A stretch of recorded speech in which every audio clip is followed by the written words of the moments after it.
la doctora Carolina Trivelli, exministra del Ministerio de Desarrollo e Inclusión Social, MIDIS, suscribió una columna bastante llamativa bajo el titular "No nos saluden mañana", a propósito justamente de la celebración del Día Internacional de la Mujer. Pero como nosotros tenemos la cortesía en este programa, nos vamos a permitir saludar a la doctora Carolina Trivelli, que ya se encuentra en comunicación con nosotros. Doctora Trivelli, tenga usted buenos días, bienvenido a Enlace Regional a través de RCR, Red de Comunicación Regional. Un feliz día, ¿cómo le va?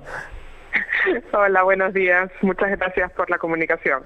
Bien, como explicaba a modo de introducción, usted ayer suscribió una columna bastante llamativa que llamó la atención, ciertamente. "No nos saluden mañana", y lo hacía a modo de autocrítica, entendemos, no festejemos nada, dice, pero usted también en la parte final dice: "En vez de un saludo para felicitarnos por nada, cuéntenos qué está haciendo para que haya mayor equidad entre hombres y mujeres", y habla de una agenda pendiente.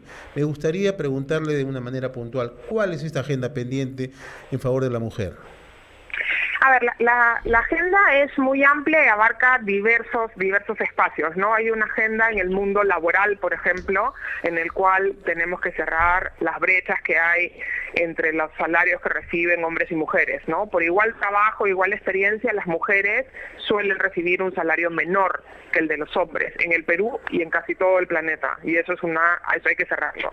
Un segundo tema en la agenda laboral de equidad de género es que las mujeres están entrando masivamente al mercado laboral, pero les cuesta mucho llegar a posiciones de poder, se quedan en el camino, muchas de ellas, mientras sus pares varones avanzan de manera más rápida.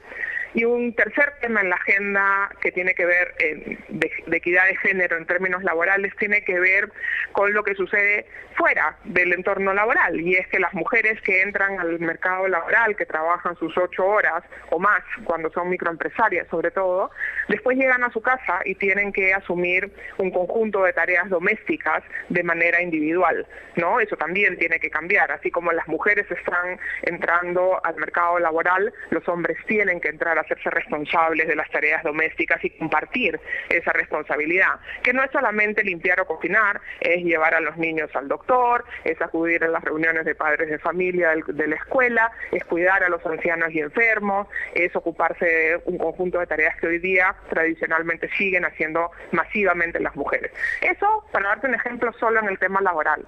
Hay además una agenda enorme, quizá la más importante, que tenemos que atender para reducir los niveles de violencia contra la mujer, que en un extremo tiene el feminicidio, por supuesto, en el cual se ha avanzado por lo menos ya en tipificarlo y poder realizar condenas sobre este delito, que es el más grave, pero vemos todavía altísimos niveles de violencia sexual, de violencia callejera contra las mujeres, por el simple hecho de ser mujeres, ¿no? Hemos visto este caso dramático de estas jóvenes asesinadas en Ecuador, y el grueso de los comentarios frente a este terrible asesinato es que estaban solas, es que se vestían de determinada manera. Eso no es aceptable en un mundo moderno. Y hay además otros espacios en los cuales todavía también tenemos que trabajar. Entonces, el mundo laboral, el tema de la violencia, y también hay el tema de representación, ¿no? Que tiene que ver más con aspectos políticos o con aspectos culturales, ¿no? En la política necesitamos que no solamente se cumpla la cuota de género, sino que las mujeres tengan una presencia significativa en los primeros puestos de las listas en los congresos, que participen más en elecciones locales. Si recordamos las elecciones para gobiernos regionales que tuvimos en el 2014, finales del 2014 en el Perú, se presentaron casi 300 candidatos varones y menos de 30 candidatas mujeres. Entonces hay un problema, ¿no? No solamente es de quienes son elegidos, sino de quienes postulan. Por lo tanto, si postulan muy pocas mujeres, van a ser elegidas muy pocas mujeres. Entonces, en la esfera política y de representación hay mucho que hacer. Y hay mucho que hacer en la cultura, ¿no? Todavía le seguimos, en la escuela le siguen diciendo a las niñas que no se preocupen, que ellas van a ser menos buenas en matemáticas que los niños, lo cual no es cierto. ¿no? Entonces las condenamos a que vayan sesgando sus preferencias hacia otras carreras, cuando vemos hoy día que el primer puesto de la UNI por primera vez lo ha obtenido una chica de 15 años. Y eso es un orgullo, ciertamente. Y ahora, ¿qué ocurre con el acceso a la educación? ¿Estamos avanzando o aún se mantienen los parámetros tradicionales?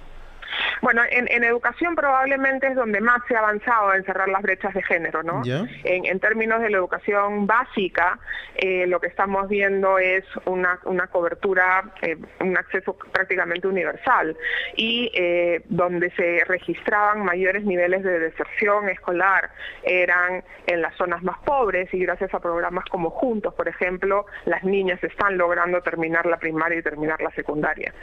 En el caso de la educación superior, ya tenemos básicamente paridad en el acceso a educación superior entre hombres y mujeres, y eso es una muy buena noticia, pero tenemos, por ejemplo, todavía temas que afectan la equidad en la educación desde otras entradas, que es, por ejemplo, todavía la alta incidencia de embarazo adolescente. Muchas niñas frustran su educación porque están embarazadas a una edad muy temprana, muchas veces víctima de un proceso de violencia. Entonces tenemos que ir atacando todas estas agendas a la vez.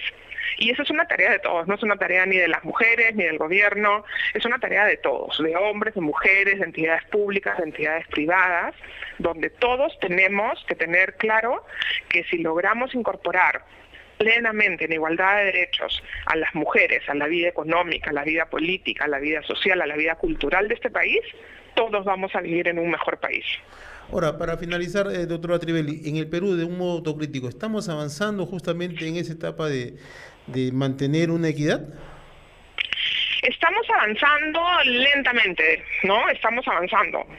Como comentábamos, hay algunas cosas que sí están, en las cuales se ven progresos en equidad, en acceso a la educación superior, por ejemplo, que se están tomando acciones para tipificar delitos contra las mujeres, ¿no? Temas de acoso callejero, como temas de feminicidio. Estamos discutiendo esto hoy día en un medio de amplia cobertura, para justamente poner el tema en debate. Entonces, estamos avanzando, estamos tomando conciencia de esto, pero tenemos que asegurarnos que la acción no esperamos que la tome otro, la tomamos nosotros, en cosas cotidianas, en lo que nos compete, y nos preguntamos todo el tiempo si tomaríamos la misma actitud frente a una persona, frente a una situación, si es que su género fuera diferente.